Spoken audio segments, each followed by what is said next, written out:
Я бы хотел, чтобы мы уделили больше времени тому, как важно для общества иметь согласованную моральную структуру.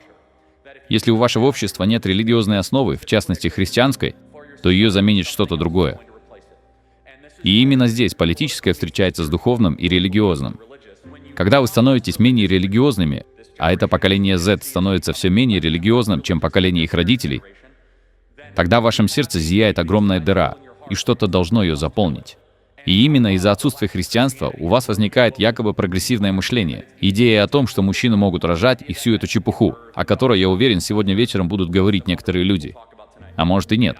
Легко сказать: Чарли, нужно разделять церковь и государство, и мы поговорим об этом. Конечно, должно быть какое-то разделение, какие-то различия, но нужно ли разделение морали и государства? И когда у вас больше не будет основы для согласованной моральной структуры вашего общества, люди окажутся в моральном замешательстве. И именно тогда вы начинаете замечать широкое распространение трансгендеризма среди нашей молодежи, когда мужчины занимаются женским спортом. Потому что у вас нет единого мнения о том, что правильно, что неправильно, что хорошо, что зло, что справедливо, что несправедливо, что свято, что нечестиво. И поэтому, когда вы сталкиваетесь с такой глупостью, как идея о том, что биологические мужчины должны иметь возможность соревноваться в женских видах спорта, у женщин, между прочим, было украдено 890 медалей, потому что биологические мужчины решили заниматься этим видом спорта, и мы должны с этим мириться. И это серьезная проблема, которая является следствием смерти христианства. Что происходит, когда общество становится слишком современным?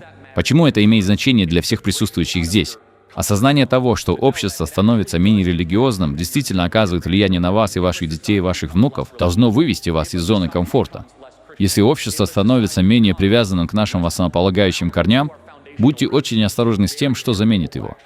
И вот, когда мы начинаем замечать, что многие представители молодого поколения говорят: «У меня нет религиозной принадлежности», они на самом деле лгут вам. Они говорят, что у них нет традиционной религиозной принадлежности. Что-то является их богом. Они чему-то поклоняются, а поклонение — это то, к чему вы стремитесь. Но если вы скажете, что я не религиозен, я просто хочу стремиться к тому, к чему хочу стремиться, будьте очень осторожны. Что это значит? Значит ли это, что ты собираешься стать Богом во плоти? Богом, который пытается напиться как можно больше? И еще одно предупреждение. Это жалкий образ жизни. Вы знаете, что многие люди находятся в этом цикле, в этом бесконечном падении, в этой нисходящей спирали, когда человек делает то, что велит ему его плоть, и тогда, когда он этого хочет. Будьте осторожны с этим. Вместо этого мы считаем, что лучший способ жить как консерваторы и как христиане — это прославлять Бога во всем, что мы делаем.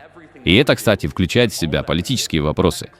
Вы можете спросить: Чарли, как это влияет на вашу политику? Что ж, мы пытаемся бороться за западные традиции. Западная традиция признает всеобщее равенство людей. Так что подумайте, насколько это фундаментально. Вы не можете прийти к идее, что все люди созданы равными без веры в Бога.